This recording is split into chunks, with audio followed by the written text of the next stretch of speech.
Aneh, nggak tahu kenapa gitu ya. Dari kecil itu selalu mempunyai ambisi yang besar. Selalu mempunyai semangat untuk mengalahkan orang lain gitu. Oke. Tapi sayangnya kenyataannya kita sering banget rebahan di pagi hari scroll. Itu. Enggak, Iya. scroll Dumis tahu zuhur. Oh. Ya kan? Schedule ini menurut Ane adalah ya al-jadwal gitu ya. Jadwal itu setengah dari keberhasilan dia melakukan atau melaksanakan suatu agenda. Mungkin dua itu dari Ane ya. Tarik ulur Oke. plus memperbaiki schedule. Orang-orang yang hidupnya kalong, Ya. ya nokturnal gitu. Nocturnal, hidup malam kayak kelelawar. Ya, tidur sampai sore bangun sampai pagi. Udah disuruh besoknya gitu ngikutin- lagi, Bang. Iya, orang disuruh ngikutin jadwal dia. Apa nggak jahat kayak gitu? Ketua itu punya konsep visi misi. Visi misi itu di mana letaknya? Di sini, abstrak. Orang yang mendengarnya, nah harus paham kan? Benar. Supaya dia bisa memahami keadaan dia. Oh, mencari kesalahan dari gagasan-gagasan yang dibawa sama si ketua. Si ketua. Iya, supaya apa? Supaya gagasan yang lahir setelah rapat itu menjadi gagasan yang Matang, sempurna, sempurna. paripurna gitu. Oke. Jadi pandai-pandai membaca keadaan aja untuk persoalan itu. Semua anak-anak buahnya atau kawan-kawan seperjuangannya itu memiliki visi yang sama. Assalamualaikum warahmatullahi wabarakatuh. Bagaimana kabar semuanya? Semoga sehat selalu dan dilancarkan segala urusannya. Kebetulan kita hari ini kedatangan tamu yang spesial, mantan gubernur kekeluargaan pelajar Jakarta. Beliau sedang menjalani studi S2 Bang ya? Iya. S2 Balago. Iya. Siap, Universitas Al-Azhar pastinya ya. Bukan Universitas Kairo. Mahal, Mahal. nggak kuat kita. Jadi beliau ini seorang organisator. Namun seimbang, belajarnya seimbang, organisasi seimbang, kegiatannya tetap produktif. Menurut lo nih Bang ya, gimana sih cara kita menjaga niat belajar di tengah kesibukan organisasi Bang? Kadang tuh kan kita masih kebingungan ya, kalau semisal belajar kita belum benar-benar dapat apa caranya gitu Bang ya. Kadang kita Vibes-nya, kebingungan, iya. vibes-nya belum dapat. Nah, kalau dari lu nih Bang, cara belajar lu gimana di tengah kesibukan organisasi itu? Iya. Oke. Jawab nih ya. Ya, boleh. Ngopi dulu kali ya. Boleh. Ya. Wah, mantap ini. Less sugar ya. Non sugar malah. Less sugar ya. Biar Ya, jadi kagak gini. diabetes. Aneh manggil antum apa nih? Bung Fahri. Aduh, jangan Bang, belum Apa, ya, saudara enggak apa-apa deh Bang. Saudara Fahri. Ini pertanyaan yang sangat culture gitu ya. Iya. Nggak usah kayak gini berarti. Ntar ngikutin YouTube orang. Ya. Jadi ini pertanyaan menurut Aneh sering banget ditanyakan ke Aneh pribadi atau ke teman-teman Aneh yang memang mempunyai kegiatan serupa dengan Aneh. Pertama banget nih kita harus sepakati dulu keadaannya. Pertanyaannya kan tadi, bagaimana cara kita menjaga niat belajar di tengah kesibukan organisasi? Keadaan pertama, menurut Aneh ya, kalau kita memakai point of view-nya mahasiswa baru, itu saran dari Aneh, jangan kebanyakan jabatan, jangan kebanyakan amanah. Iya. Amanah kan berat cuy. Benar. Iya, Itu amanah paling tuh berat. istilah kata kita ngegendong visi misi orang nih. Kalau semakin banyak amanah, semakin banyak visi misi yang kita gendong dan itu nggak sehat. Ya, jadi sebagai anak baru, kita jangan kebanyakan mengemban amanah. Kita main aman aja kalau memang kita pengen terjun ke organisasi. Ya. Contoh main aman tuh kayak gini. Misalnya sebagai anak baru, kita ambil kegiatan atau amanah yang sifatnya itu kepanitiaan. Oke. Kenapa? Karena kita tahu endingnya itu kapan. 3 Oh, bulan, siap. 1 bulan, atau 1 minggu misalnya. Emang anak-anak baru itu dalam hal apapun ya, itu harus dikasih hal-hal yang kelihatan ujungnya. Bener. Sama Kadang kan kayak masih ada belajar. abu-abu ya. Sama kayak belajar ya. Iya. Kenapa? Makanya belajar itu nggak boleh anak baru langsung ikut kajian yang pertemuannya 100. Kenapa? Karena meskipun dia anak baru, misalnya dia umurnya udah 20 tahun, ya itu umur kehidupan lah. Umur keilmuan dia itu kecil. Oh iya, Umur iya, keilmuan paham, dia paham. itu kecil, masih 5 tahun, masih harus dikasih pelajaran yang ujungnya tuh kelihatan. Beda berarti bang ya. Beda banget. Begitu juga organisasi. Berarti sebagai anak baru, saran dari Ane untuk menjaga niat belajar itu ya, kita harus ikut kegiatan yang kelihatan. Endingnya kapan? Jelas gitu. Jelas, 3 bulan, 2 bulan, 1 tahun, itu kelamaan. Kalau ada anak baru yang terlalu ambis, misalnya mengambil satu amanah yang sampai 1 tahun misalnya, yaitu berarti cukup satu itu aja. Jangan lebih dari satu. Kenapa? Karena itu tadi, terlalu banyak visi misi yang diemban. Berat. Terlalu Betul. nggak fokus jadi ya Betul. nggak ada yang maksimal organisasinya Ya, gitu ya bang ya. betul, betul. Itu anak baru. Berarti sekarang, atau dalam kata lain bukan anak baru aja. Semua orang yang belum selesai sama dirinya sendiri, itu kita anggap sebagai anak baru. Mau dia udah 2 tahun, 3 tahun, 4 tahun, itu casingnya doang 4 tahun. Ya, tapi jiwanya anak baru. Suruh baca kitab nggak bisa. Jadwal rutinan belajar nggak punya. Buku bacaan nggak ada. Itu nggak ada bedanya sama anak baru. Jadi anak baru di sini entah anak yang belum 1 tahun atau anak yang udah ribuan tahun di Mesir gitu kan. Ribuan tahun lama. Ribuan tahun di Yeah. Mesir tapi ya kosong. Ya, itu kita anggap sebagai anak baru. Yunazalu manzilata tulabil jadid gitu ya. Kita anggap dia sebagai anak baru. Anak baru. Ya. Adapun yang keadaan kedua adalah kita sebagai anak yang sudah selesai dengan diri kita sendiri. Misalnya, apa sih ciri-ciri anak yang sudah selesai dengan dirinya sendiri? Pertama, dia punya jadwal rutinan ketemu syekhnya. Oh Seminggu oke. sekali. Misalnya kalau Ane pribadi jadwal Ane ketemu Syekh Fauzi harus ada dalam seminggu misalnya, atau ketemu Syekh Husam harus ada, atau ketemu Syekh misalnya Dr. Sami Hilal itu harus ada. Udah konsisten Udah dong berarti bang ya. Iya, artinya kita bukan anak baru lagi atau siapapun lah, siapapun. Itu yang pertama. Kedua, dia punya jadwal muzakarah rutin, mengulang apa yang gurunya sampaikan di rumah, mengulang-ulang.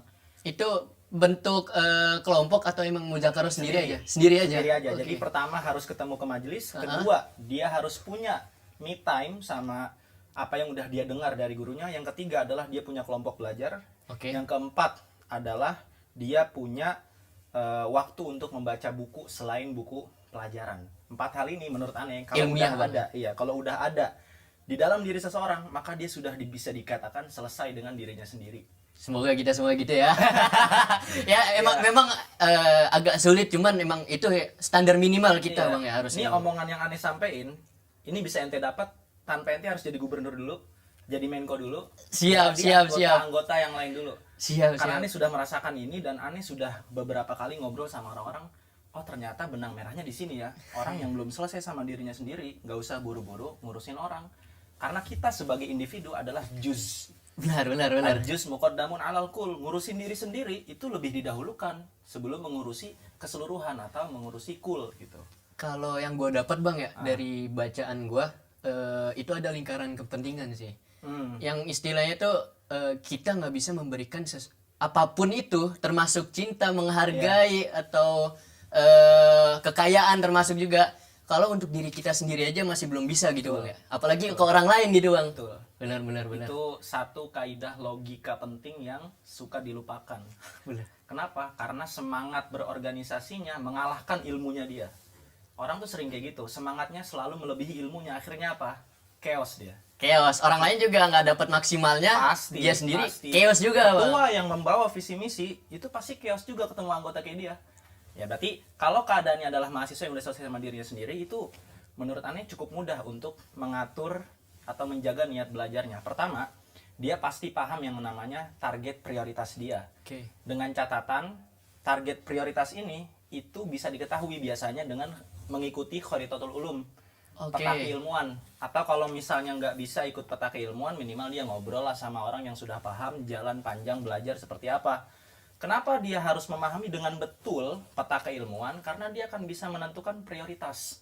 Kalau prioritasnya sudah ditentukan, dia akan tahu manfaat dari ilmu itu. Kalau ilmu itu sudah diketahui manfaatnya, dia akan kejar mati-matian dan dia nggak akan males. Itu yang pertama. Berarti menjaga niat untuk orang yang sudah selesai dengan dirinya sendiri adalah memahami prioritas ilmu yang mau dia pelajari. Siap. Yang kedua, menumbuhkan jiwa kompetitif, ambis.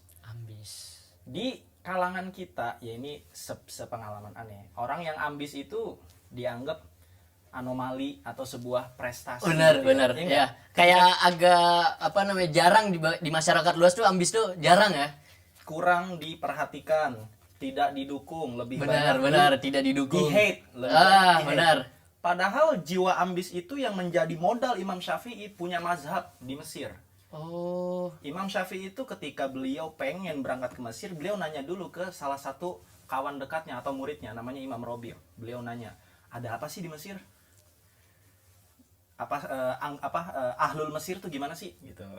Penduduk Mesir tuh gimana sih? gimana orang-orangnya gitu Gimana ya? orang-orangnya? Kondisinya seperti apa? Imam Robi jawab, penduduk Mesir itu ada dua golongan. Golongan pertama itu condong ke mazhab Imam Malik, golongan kedua itu condong ke mazhab Imam Hanafi. Imam Hanafi. Dan dua golongan ini sama-sama fanatis. Imam Syafi'i jawab gini, semoga saya bisa ke Mesir dan saya akan menyibukkan mereka semua dengan satu ajaran sehingga mereka berpaling dari ajaran Maliki dan Hanafi. Saking ambisnya. Dan terbukti kan, maksudnya qaul jadidnya Imam Syafi'i di Mesir tuh menjadi merebak, bahkan bukan di Mesir doang, sampai di dunia. Itu yang harus dimiliki oleh Tolib, menumbuhkan jiwa ambis. Pertanyaan berikutnya, bagaimana cara kita menumbuhkan jiwa ambis? Kita kan sering futur ya enggak? Benar, benar. Ya kan? Ya, sering futur. Pagi futur, siang futur, malam futur. Itu mah kebangetan gitu ya. Masa futur setiap waktu gitu. Artinya kita nih sadar aja kita sering futur, sering lemah gitu. Maka cara mudah, kata Syekh Yusri, cara mudah untuk menumbuhkan jiwa ambis dan kompetitif adalah duduk, ya sering-sering duduk dengan mereka yang punya jiwa seperti itu. Sebagaimana kemalasan, semangat juga menular. Oh, berarti tergantung lingkungan tuh benar-benar sepengaruh itu Bang ya. Pengaruh banget. Gimana masa depan kita terlihat itu tergantung dilihat dari lingkungannya. Iya, lingkungannya. Siap. Artinya dia harus menumbuhkan jiwa ambis dengan cara tadi. Atau membaca buku-buku bisa. Ada buku bagus menurut Ane yang kalau ente baca untuk menumbuhkan jiwa semangat gitu ya. Ada Qimatuz Zaman, Imatu zaman. ada Sofahat min Sobril Ulama. Oh bang, Ane nggak bisa bahasa Arab, belum jago. Baca buku Mindset, punya Carol S. Dweck. Itu gampang. Cuman terjemahan ya kurang seru, tapi oke lah buat mengetahui cerita-cerita inspiratif dari semua tokoh yang ada di dunia. Berarti 3 buku ini menurut Ani bisa jadi pegangan kalau lagi futur. Ya, selain kalau misalnya kita belum punya akses buat ngobrol ke orang-orang yang ambis gitu ya. Yang ketiga adalah kita harus mengasumsikan diri kita ini adalah MC di kampung kita.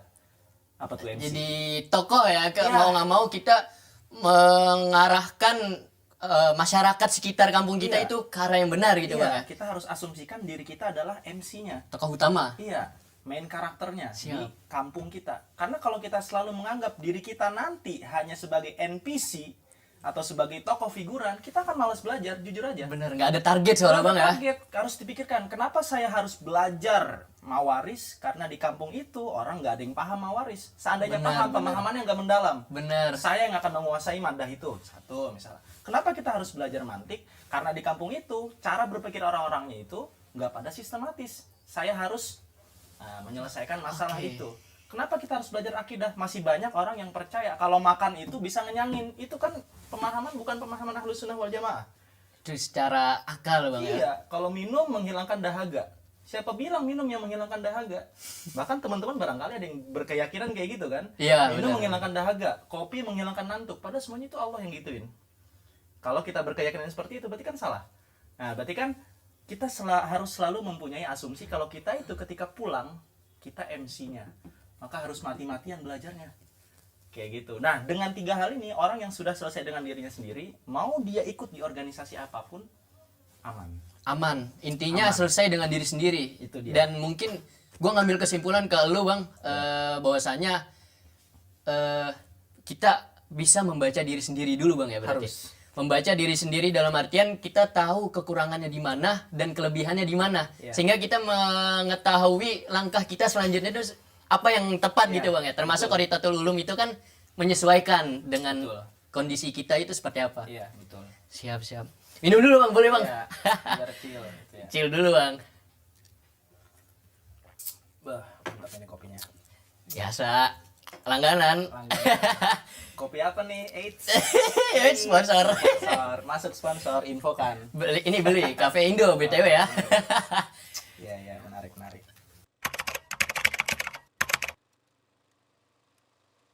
pernah gak sih lu ngerasa organisasi itu justru bikin lu jauh sama diri sendiri, Bang? Mungkin ya entah itu karena banyak kewajiban kita yang terlewat, karena urgenitas organisasi, banyak produktivitas kita yang terlewat, banyak waktu belajar nih, Bang, yang paling penting kan gitu, Bang ya. Itu gimana, Bang, menurut lu? Pernah nggak ngerasa? Aneh balik tanya nih ya. Bung Fahri adalah people pleaser ya? Bisa dikatakan itu, tapi saya ingin menyelesaikan, Bang. Makanya Iya. saya mulai menggali-gali, nyari baca buku gitu. Sedikit yang Aneh simpulkan, pertanyaan ini seringkali datang dari orang yang mempunyai sifat people pleaser. Oke. Dia rela orang lain hidup tapi dianya mati. Oke. Itu menurut Aneh cukup fatal. Karena dia rela mengorbankan impian orang tuanya hanya demi memenuhi visi misi orang yang itu nggak ada kaitannya sama kehidupan dia dalam berilmu dan berhidup di sini. Ya itu inilah sedikit mukodimah gitu ya. Seringkali pertanyaan ini dilemparkan oleh orang yang nggak bisa berkata tidak. Itu penyakit menurut Aneh. Itu Nggak berani menolak, nggak Bang. berani menolak. Itu menurut Aneh sebuah masalah. Oke, kalau ditanya Aneh pernah nggak merasakan burnout gitu ya, merasakan chaos dalam Ya, kehidupan, benar. pasti pernah.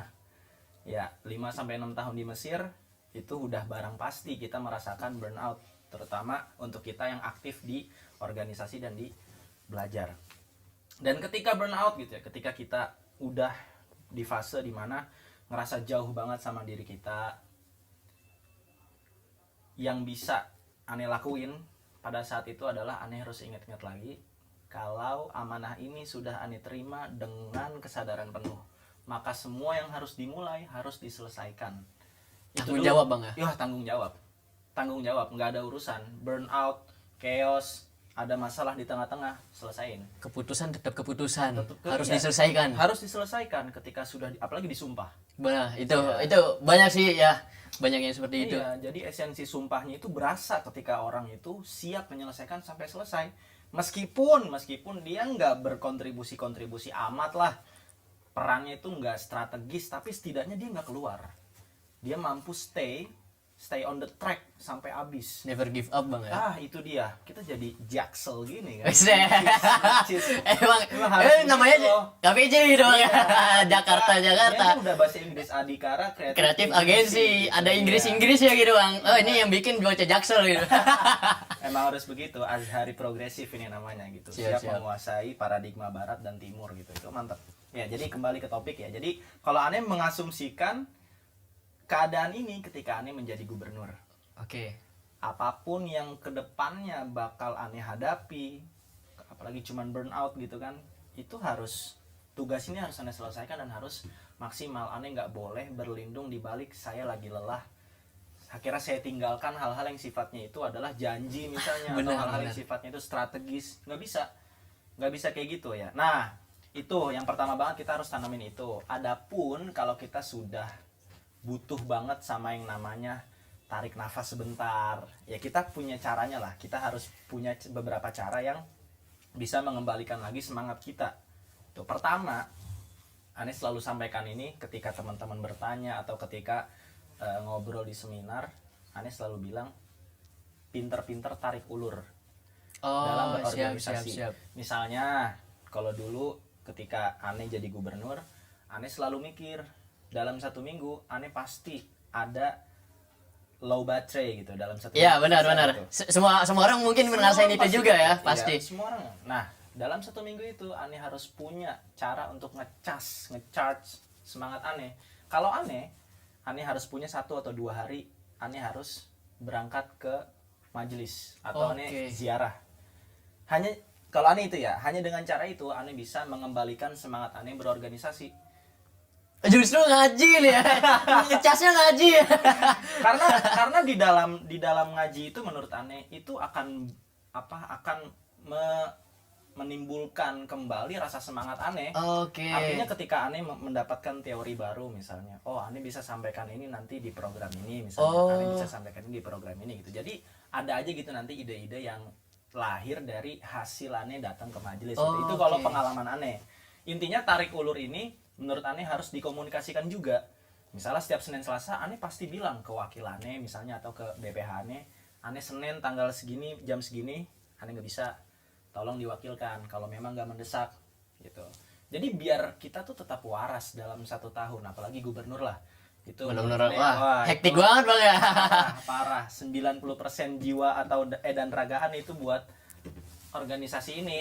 Ya ini alhamdulillah kita dapat waktu beliau nih yang benar-benar wah hidupnya itu hektik banget gitu. Aman aja. Sekarang ini udah jadi warga biasa gitu. Ya. Jadi kalau aneh makan seblak nggak ada yang nelponin. Ini lagi ngopi nih, Agak nggak ada yang lebih nelponin. santai, Iya. Bang. Kalau dulu pas jadi gubernur aneh ngopi aja nih diteleponin, "Bang, kapan balik ke KPJ?" Aneh lagi nyeblak nih, "Bang, kapan kembali ke KPJ?" Kayak presiden Bang ya. Aduh, kata aneh. Itu. Jadi sekarang udah nyantai lah. Itu yang pertama. Jadi tarik ulur. Tarik ulur itu harus pandai. Kedua, memperbaiki jadwal harian. Barangkali dari burnoutnya kita itu nggak melulu itu adalah faktor eksternal. Benar. Kita sering banget tuh dapat kesalahan, dapat sebuah masalah, langsung, oh yang salah adalah bank ini karena terlalu sibuk memberikan tugas. Padahal kalau kita mau jujur, setelah ngelihat schedule, berantakan ya ternyata schedule. Benar Bang. Yang gua dapet tuh Bang ya biasanya kita kadang ngerasa hari itu sibuk. Wah, misalnya aku punya janjian Bang, Iya. hari Sabtu, lu kosong nggak? Aduh gue sibuk. Sibuknya ngapain? Jadwalnya padahal sibuk di jam 8-nya doang, jam 8 malam gitu Bang, ada rapat. Dia bilangnya sibuk seharian. Iya. Soalnya waktu-waktu sebelumnya itu kosong gitu Bang. Iya. Ya, dia mungkin sibuknya nggak tahu karena emang pikirannya udah penuh atau gimana gitu Bang ya. Itu. Kadang dia Jadi merasa sibuk. Jadi faktor internalnya seringkali kita lupakan. Kita selalu mengkambing hitamkan orang lain. eksternal. Padahal kalau dilihat schedule, ternyata kita bisa loh dari pagi sampai siang itu menyelesaikan tugas pribadi. Terus dari siang sampai sore itu tugas organisasi, malam istirahat. Oke. Tapi sayangnya kenyataannya kita sering banget rebahan di pagi hari, scroll. Itu. Enggak? Iya. Scroll, Dumis- tahu-tahu zuhur. Iya kan? Aduh udah zuhur aja gitu Iya, Bang ya. udah zuhur aja. Mana ada rapat lagi habis ini. Iya. Coba lihat dari scroll itu, waktu dia kebuang, otak dia rusak, brain rot. Dapat apa nggak ada gitu Bang ya. Nggak ada. Makanya kalau schedule kita rapi, ya kan, cara kita berkomunikasi baik, masih burnout juga, itu berarti butuh evaluasi lebih jauh. Kayak gitu. Jadi schedule ini menurut Ane adalah ya al jadwal gitu ya. Jadwal itu setengah dari keberhasilan dia melakukan atau melaksanakan suatu agenda gitu. Mungkin 2 itu dari Ane ya. Tarik ulur Oke. plus memperbaiki schedule. Plus memperbaiki schedule. Oke. Semisal gue malamnya tidur agak terlalu malam Bang. Begadang jam 1 jam 2 gue baru tidur. Itu kerasa beda banget. Kayak semangatnya, energinya dan mungkin fokus kita gitu Bang. Iya. Yang gue mau tanyain, gimana sih Bang kalau lu misalnya disuruh milih antara kumpul atau rapat malam nih Bang ya, sama berani menolak kalau misalnya itu udah di jadwal lu waktunya tidur. Waktunya istirahat ya. Ya. Ya. Berarti bagaimana gitu ya? Atau pertanyaannya itu bagaimana? Apakah kita harus ikut rapat Ya. sampai larut atau menolak rapat itu dengan alasan ini sudah waktunya Tidur, istirahat? istirahat. Yang Ane bingungin kenapa rapat jam segitu ya? Banyak banget sih Bang masalahnya Kenapa Bang. rapat jam segitu? Apa Harus urgensinya? banget kan Iya. rapat di jam di atas jam malam gitu Bang. Ya, kalau kayak gitu kita harus turunin ketua-ketua yang kayak gitu. Dia adalah ketua yang tidak selesai dengan dirinya sendiri gitu ya. Dia nggak peduli, itu otomatis dia berarti nggak peduli sama anggotanya gitu Bang. Iya, secara Sama nggak diri langsung. sendiri mungkin Bang ya. Bisa jadi. Iya. Bisa jadi dia atau bisa jadi dia itu sedang memaksakan schedule-nya dia untuk orang lain ikut di schedule-nya dia. Oke. Kan ada aja tuh orang-orang yang hidupnya kalong. Ya. Ya, nokturnal gitu. Nocturnal, hidup malam kayak kelawar. Ya, tidur sampai sore, sore bangun sampai pagi. Udah disuruh bisa kayak gitu ngikutin- lagi, Bang. Iya, orang disuruh ngikutin jadwal dia. Apa nggak jahat kayak gitu? Benar sih. Kan nggak boleh. Benar, Ya, benar. artinya itu ininya lah itu sedikit plesetannya gitu. Ya. Kenapa sih harus rapat di jam segitu gitu? Iya, kayaknya bakal jadi clipper juga ini.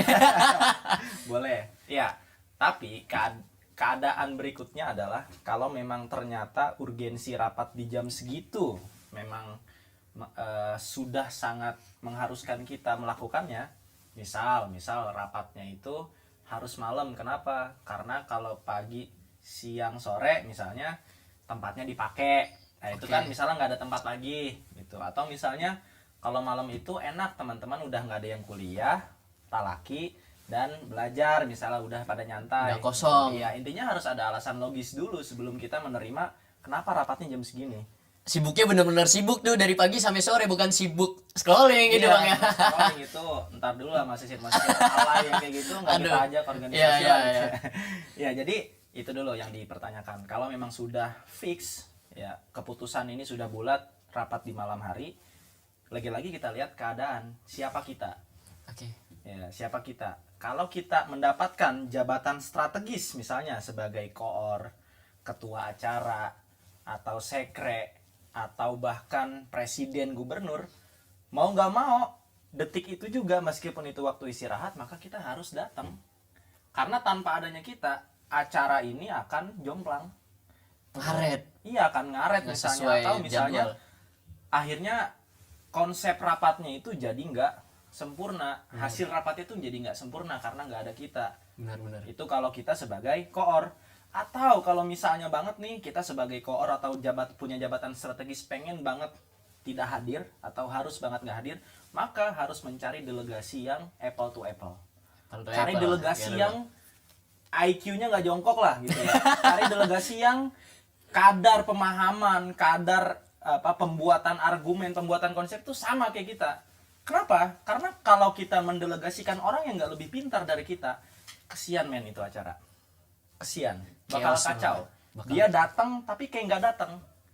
Kenapa? Nalarnya nggak nyampe buat ngambil konsep atau memahami konsep yang dibawa oleh ketua.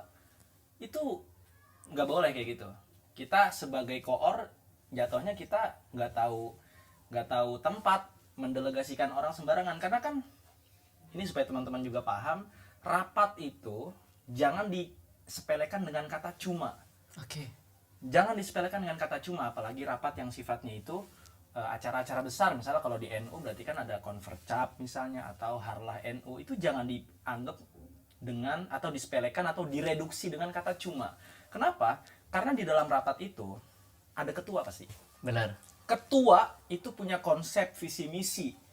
Visi misi itu di mana letaknya? Di sini, abstrak. Dalam rapat itu, kalau ada 10 bagian, maka 10 bagian ini harus memahami visi misi yang abstrak dari ketua. Ketua menyampaikan nih, ketua menyampaikan dengan bagus, dia punya bagan, dia punya catatan, disampaikan. Berarti orang-orang yang mendengarnya, nah harus paham kan? Benar-benar. Supaya dia bisa memahami keadaan dia. Oh, bagian media berarti kerjanya gini. Bagian acara berarti kerjanya gini gitu. Jadi rapat itu nggak cuma di sana tuh akan ada adu argumen. Nah, gunanya 10 orang ini apa? 10 orang ini nanti misalnya 10 bagian ini adalah mencari kesalahan dari gagasan-gagasan yang dibawa sama si ketua. Si ketua. Iya, supaya apa? Supaya gagasan yang lahir setelah rapat itu menjadi gagasan yang Matang, sempurna. paripurna gitu. Oke. Jadi rapat itu nggak cuma, makanya harus datang kita sebagai koor. Kalau nggak ada berarti harus mendelegasikan. Itu yang pertama. Terus yang kedua, kalau posisi kita sebagai anggota misalnya, sebagai remah-remah organisasi gitu ya, nggak ada urgensi buat datang malam-malam, Bisa didelegasikan. iya, atau sudah diwakilkan oleh koor, Koornya. kayaknya nggak ada nothing tulus kita buat datang atau enggak gitu ya, itu. Jadi nggak perlu datang pun nggak apa-apa gitu. Masih ada hari esok yang kita bisa garap di kegiatan lain gitu. Artinya kita NPC doang lah gitu di NPC. acara atau di organisasi itu. Ya, benar-benar. Nah, jadi pandai-pandai membaca keadaan aja untuk persoalan yang ketiga ini. Berarti koordinator mau nggak mau dia harus paham juga dong kalau misalnya ada anggota yang nggak bisa hadir, berhalangan hadir, namun udah didelegasikan. Iya. Kan ada juga bang yang dia benar-benar semuanya harus hadir. Iya. Itu menurut lu gimana bang? Komenan dari lu nih bang ya? Lagi-lagi pertanyaan sederhananya adalah kenapa semua harus hadir? Harus Kalau matang. konteksnya adalah family gathering, misalnya kayak kemarin itu di awal kepengurusan kami mengadakan family gathering, itu wajib. Kenapa? Karena gubernur atau ketua dari organisasi itu pengen semua anak-anak buahnya atau kawan-kawan seperjuangannya itu memiliki visi yang sama. Oke. Ya, Tahu arahnya kemana gitu Tahu bang? arahnya, karena Corak, gini. warna. ya nih rumus berorganisasi ala Soekarno nih ya. Tapi jangan dianggap aneh orang Soekarno. Weh. Aneh pembaca Soekarno aja. Netral. Iya, netral nih. Kita tidak berwarna ya. Kita tidak berwarna. Jadi gini, kata beliau itu dalam mencapai sebuah keinginan atau cita-cita nasional gitu, atau cita-cita kolektif, cita-cita bersama, itu dibutuhkan gerakan bersama. Oke. Ya, gerakan kolektif. Gerakan kolektif ini tidak akan terjadi kalau tidak ada kemauan dari individu. Individu. Kemauan individu ini nggak akan ada kalau tidak ada cara berpikir yang baik. Maka ketua itu harus menyentuh cara berpikir anggotanya supaya terjadi kemauan, supaya terjadi gerakan individu, gerakan kolektif, supaya tercapai kemajuan atau tujuan dari organisasi itu. Berarti balik lagi dari ketuanya bang ya. Ketua, makanya ketua itu, waduh, mohon maaf dah kalau IQ-nya jongkok. jangan jadi ketua, jangan, mohon maaf banget, jangan. Kasihan anggotanya juga bakal ngikut gitu bang. yang jadi kabinet dia, dan kasihan warga dia, Bener. kasihan orang-orang yang jadi anggota dia. Karena ketua itu, wah, tugasnya nggak main-main. Ya, sampai ada syair itu menyatakan bahwasannya orang yang menjadi pemimpin itu, ya dia itu harus rela mati, artinya badan jiwa raganya dia itu dikorbankan, dan dia harus miskin, artinya dia itu mempunyai uang dan yang selalu dikeluarkan. Dua itu adalah modal yang mematikan untuk ketua. Oke. Mungkin ini benar-benar penjelasan yang wah masya Allah banget, tanpa kita banyak membaca buku, tanpa banyak melihat podcast atau ceramah, bisa disajikan jadi satu nih. Jadi ya menurut pengalaman Bang Mali itu benar-benar wah masya Allah banget, alhamdulillah kita mendapatkan ilmunya. Mungkin dari teman-teman belakang layar ada pertanyaan yang mungkin dia masih ragu antara berorganisasi sama belajar gitu Bang. Silakan kalau ada yang bertanya. Iya. Oke, sedikit bertanya bang. Iya, gimana? Jadi gini. Mic-nya kasih tuh katanya. Biar Oke. Sebelumnya perkenalkan bang, nama saya Sidi Nurbayani. siapa? Sidi Nurbayani bang. Sidi Nurbayani. Iya. Panggilannya. Saya mau nanya gini bang. Iya. Kalau tadi yang sudah abang sampaikan kan, istilah katanya sih abang itu benar-benar balance dan berusaha menyeimbangkan antara kehidupan tentang berorganisasi, atau dalam artian kita bisa sebut juga sebagai bersosialisasi, kemudian tentang belajar juga dalam artian bisa itu ilmu agama atau ilmu intelek dan lain-lainnya. Nah, yang mau saya tanyakan itu, apa motivasi terbesar abang sendiri untuk menjadikan kedua hal ini menjadi seimbang dan balance gitu bang? Mungkin dari saya itu aja, karena sempat saya sendiri selalu teringat kata-kata dari kiai saya bang, yang dimana beliau itu berkata seperti ini: jadilah ulama yang intelek, bukan intelek yang tahu agama. Mungkin sekian bang, terima kasih. Menarik. Bagus nih pertanyaannya nih. Oke, aneh ulangin ya, Bung Sidi Nurbayani. Pertanyaan antum adalah bagaimana, apa motivasi terbesar untuk menyeimbangkan dua kutub itu gitu ya, berorganisasi dan belajar gitu. Sebenarnya sederhana sih. Aneh nggak tahu kenapa gitu ya, dari kecil itu selalu mempunyai ambisi yang besar, selalu mempunyai semangat untuk mengalahkan orang lain gitu. Untuk menjadi lebih atas lah daripada orang lain gitu Bang ya. Aneh selalu mempunyai alasan untuk mengalahkan orang lain. Sebenarnya Nggak mau wajar. kalah. Sebenarnya wajar nggak sih Bang kayak gitu Bang? Wajar kalau Harusnya. konteksnya dalam kebaikan. Ya. Tapi kan ada di fase Aneh juga pernah tidak baik gitu kan. Artinya tinggal dilihat aja konteksnya. Itu yang pertama. Jadi memang sifat bawaan yang entah kenapa Aneh nggak tahu dari mana itu datangnya. Aneh selalu mempunyai cara menyusun ya, atau cara menjaga semangat agar bisa menjadi orang yang bisa mengalahkan orang-orang sebelum Aneh. Gitu. Itu yang pertama. Jadi harus punya jiwa ambis dulu gitu ya. Dan kalian tadi bisa timbulkan jiwa ambis itu dengan cara-cara yang tadi Aneh sampaikan. Terus yang kedua adalah motivasi terbesar Aneh adalah karena menurut Aneh pribadi ya, apa yang Aneh pelajari di majelis-majelis ilmu bersama masyayikh dan apa yang Aneh pelajari di organisasi itu adalah dua hal yang tidak saling bertentangan. Oh, Kita sering banget dibenturkan atau pikiran kita itu dibentuk oleh narasi-narasi yang seolah-olah organisasi dan belajar itu adalah dua hal yang bertentangan. Benar. Coba sekarang kalau kita mau fair, bertentangannya di mana coba? Iya, bertentangan kalau itu kita lihat organisasi dan belajar itu sebagai kegiatan yang real di detik itu. Kalau sekarang aneh lagi belajar, nggak mungkin dong aneh lagi berorganisasi. Atau sebaliknya, Iya, benar. kalau aneh lagi berorganisasi, nggak mungkin dong aneh sambil belajar baca kitab Quran misalnya, nggak mungkin. Secara waktu yang bersamaan Secara nggak mungkin. real, ya dia bertentangan, nggak bisa satu waktu. Cuman kan sayangnya waktu kita banyak. Kita punya 24 jam Benar. yang sama. Ya kan, kita punya 24 jam yang sama. Artinya stigma organisasi dan belajar itu bertentangan lahir dari orang yang belum selesai dengan dirinya sendiri, tapi dia memaksakan berorganisasi. Atau lahir dari orang yang schedule hariannya itu nggak jelas, sehingga dia merasa setiap yang sifatnya itu organisasi atau belajar itu selalu bertentangan. Itu yang kedua ya. Jadi tidak menganggap apa yang aneh pelajari di organisasi dan di majelis itu bertentangan. Yang ketiga adalah aneh atau kita sebagai individu Azhar akan pulang ke Indonesia. Akan kita banyak temukan ribuan anomali gitu. Ribuan anomali. Iya, Benar. anomali. Benar, ya. Sebelum menaklukkan ribuan anomali yang ada di Indonesia, taklukkan anomali yang ada di Mesir dulu.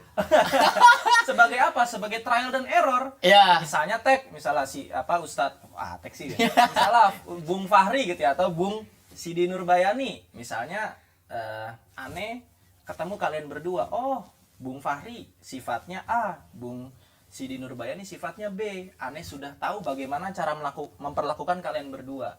Pulang ke Indonesia, ketemu sifat yang sama, udah nggak pusing. Oke. Ya, paham, berarti kan paham. artinya kita memperluas pembendaharaan kita sebagai individu Azhari. Azhar. Karena kita jangan sampai pulang ke Indonesia itu menjadi orang yang kaku, nolep. Ya, jiwa memaklumkannya itu kecil. Jangan sampai kayak gitu. Walaupun Makanya value tinggi tapi dia nggak pede gitu. nggak akan diterima di masyarakat. Benar. Jadi kita harus punya jiwa memaklumi yang tinggi. Bagaimana caranya? Berorganisasi. Kita ketemu banyak orang, ketemu banyak anomali, kita memaklumi, memaafkan, mengevaluasi, jadilah pembendaharaan baru dalam diri kita. 3 itu menurut aneh. Ambis. Ya. Kedua, jangan jadikan organisasi dan belajar itu sebuah pertentangan. Yang ketiga adalah siap menghadapi anomali Indonesia gitu. Itu Sidi Anomali Nurbayani, Indonesia. gitu ya. Oke, Ya, benar. kalau mau jawaban yang lebih kita ngopi aja nanti. Boleh di next time begitu Bang ya, kita ngopi-ngopi bareng. Mungkin berarti kesimpulannya adalah yang paling penting nih Bang ya. Sebelum berorganisasi, kita harus selesai dengan diri sendiri. Betul. Kita nggak bakal bisa berorganisasi atau apapun ya kegiatan itu. Apapun. Kalau misalnya kita belum bisa selesai dengan diri sendiri. Iya. Oke. Itu akan sangat fatal lah. Ini alhamdulillah mungkin podcast kita sampai segini karena ya keterbatasan waktu. Iya. Mungkin nanti kita next time kalau misalnya ada waktu lagi kita bisa kali undang-undang lagi ngobrol-ngobrol lagi gitu Bang ya masalah. Boleh. Ya entah masalah self improvement atau kajian kitab gitu. Beragam lah Iya. banyak. Atur aja. Jadi Bang Male ini kayak perpustakaan berjalan gitu. Berlebihan. Bukan gua Bang yang ngomong. Audiens. Berlebihan. Oke. Ya, terima kasih kepada Bang Male atas ilmu yang disampaikannya. Benar-benar sangat berdaging dan bermanfaat bagi kita yang mungkin mengalami masalah-masalah dalam kehidupan kita dan satu persatu terjawab oleh Bang Male. Terima kasih, sekian. Assalamualaikum warahmatullahi wabarakatuh. Waalaikumsalam warahmatullahi wabarakatuh. Dadah. Dadah.